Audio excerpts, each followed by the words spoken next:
안녕하세요, 다트TV 구독자 여러분들, 다트TV의 정호세입니다. 어떻게 잘들 또 지내고 계셨습니까?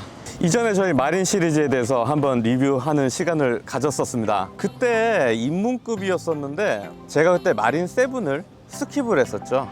그 이유는 가격이 조금 입문급인데 높습니다. 트랙 홈페이지에서도 그리고 트랙에서도 얘기를 하기를 입문급에서는 플래그십이라고 얘기를 합니다. 한마디로 기한급입니다.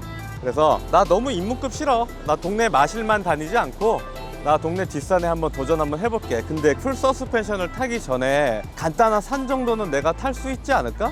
이 마음속에 이 싱글에 대한 그런 갈망을 하시는 분들, 그런 분들이 이제는 도전을 할 수 있을 만한 등급이에요. 어떻게 보면은 입문급이에요. 입문급인데 입문급에서 플래그십이다 보니까 이전에 마린 5나 6로는 조금 힘들 수 있었던 곳을 얘는 이젠 가능하게 합니다. 마린 7입니다. 트랙의 베스트셀러입니다.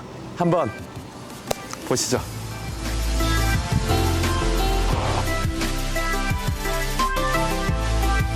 마린 5 47만 5천 원, 마린 6 54만 원, 그리고 마린 7 67만 원입니다. 비싸다고 생각하면 비쌀 수는 있는데요. 근데 여기를 보시면 조금 생각이 달라지실 수 있습니다. 앞프론트 샥을 보여드리겠습니다. 100mm 트러블의 락샥입니다.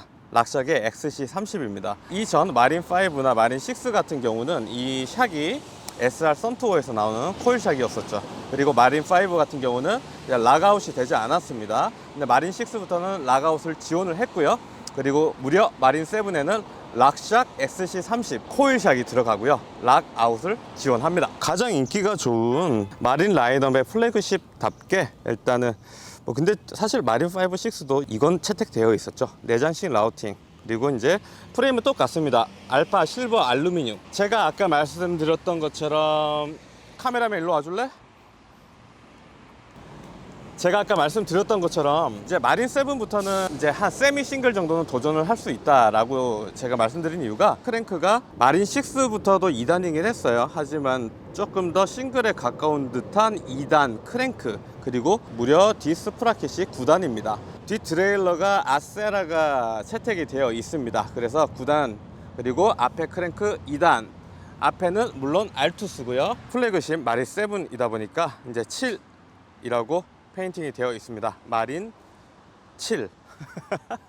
유압식 브레이크는 이제 시마노의 제품을 채택을 했습니다. 네, 이제 플래그십으로 올라왔으니까 방송을 중간에 보시는 분들은 이제 플래그십이라고 하니까 플래그십이라고 생각할지 모르는데, 이 마린 시리즈 입문급에서 플래그십을 말씀드리고 있습니다. 이 마린 7은 이제 락샥 서스펜션과 이제 넓은 기어비, 이런 뛰어난 품질의 상급 컴포넌트들이 진정한 산악 자전거를 적절한 가격대에 최선의 선택을 만들어낸다고 생각을 합니다.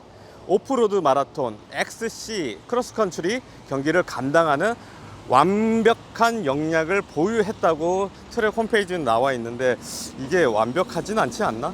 마린 7 정도를 집에 가지고 계시면은 정말 MTB를 하나 가지고 있으신 거예요. 그렇다고 마린 5, 6는 MTB도 아니다라는 말씀은 아니에요. 그런데 이제 마린 7부터는 가장 큰 변화가, 물론 이 앞 프론트 샥에 락샥이 변경된 점이겠지만, 제 생각에는 조금 더 얘를 트랙에서 싱글에 가까운 코스를 갈 수 있게 만든, 그리고 업그레이드된 점을 저는 어디를 꼽냐면요, 바로 이 바퀴입니다. 하위 모델들과 똑같이 일단은 29인치가 채택이 되어 있습니다. 휠 림은 가성비가 좋기로 유명한 본트래거의 커넥션 휠이 앞뒤로 장착이 되어 있고요. 바로 이겁니다. 타이어가 마린 5, 마린 6에서는 뒷바퀴가 2인치였어요. 그리고 앞바퀴가 2.2인치였거든요. 저는 이 폭을 말씀드리는 건데, 마린 7은 앞뒤 전부 2.2인치입니다. 그래서 여기서 보면은 꽤나 두껍습니다.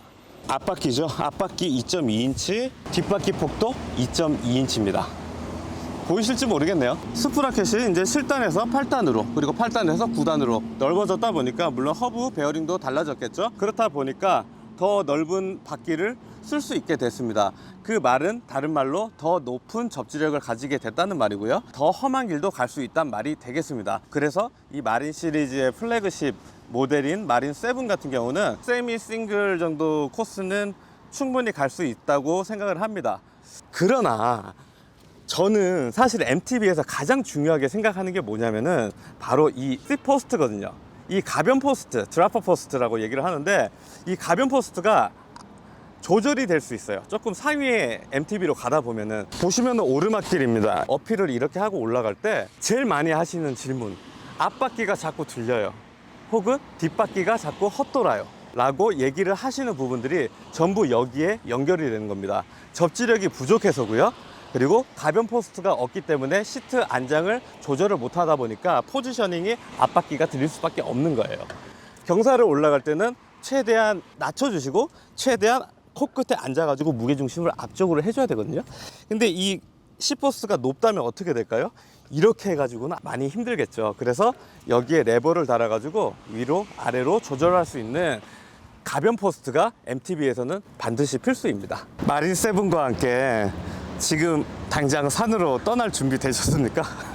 풀 서스펜션 자전거들을 어떻게 보면 조금 위험 부담이 많이 따르긴 합니다. 아직 자전거로 산에 가보지 못하신 분들이, 그러니까 다시 말해서 초심자분들이 숙련되지 않은 상태에서 풀 서스펜션 자전거를 타고 산에 가신다면 아직 익숙하지 않은 환경과 도로의 질감 때문에 위험하실 수 있어요. MTB 같은 경우는 반드시 입문급을 거치시는 게 저는 좋다라고 생각을 합니다. 반드시는 아니지만 저는 그렇게 추천을 드립니다. 조금 더 투자할 여력이 있어, 나는 조금 더 해보고 싶어 라고 하시는 분들은 요 바로 위에는 이제 엑스칼리버로 넘어갑니다. 엑스칼리버 위에 이제 프로칼리버, 레머디, 풀스타 C, 탑 퓨얼, 그리고 슬래시, 또 뭐가 있지? 아무튼 그런 상급의 MTB들이 기다리고 있습니다. 아, 그리고 하나 더 있다. 이번에 새로 런칭한 슈퍼칼리버, 그렇게 있네요. 싸게는 400만 원에서 1200, 1300만 원까지 있는 걸로 알고 있습니다. 꼭 비싼 자전거가 좋은 건 아닙니다.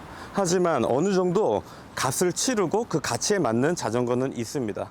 바로 마린 세븐이 그런 자전거가 아닐까, 그런 생각을 좀 하게 됩니다. 마린 세븐을 구입하고 싶으시다면 저희 공식 후원업체인 소셜라이딩에 오셔서 다트TV를 보고 왔다, 정어세가 할인해 준다고 했다 라고 얘기를 하시면은 아마 할인을 해줄 겁니다. 혹은 가까운 트랙을 다루는 매장이 있다면은 마린 세븐을 한번 구경해 보시고 구입을 고려하시는 것도 좋은 방법이 아닐까 생각이 듭니다. 오늘 다트TV에서 마린 세븐에 대해서 간단하게 리뷰를 해봤습니다. 그럼 또 최선을 다해서 다음 영상을 제작을 해가지고 찾아뵙도록 하겠습니다. 다트TV의 정어세였습니다. 촬영의 최무식이었습니다. 감사합니다.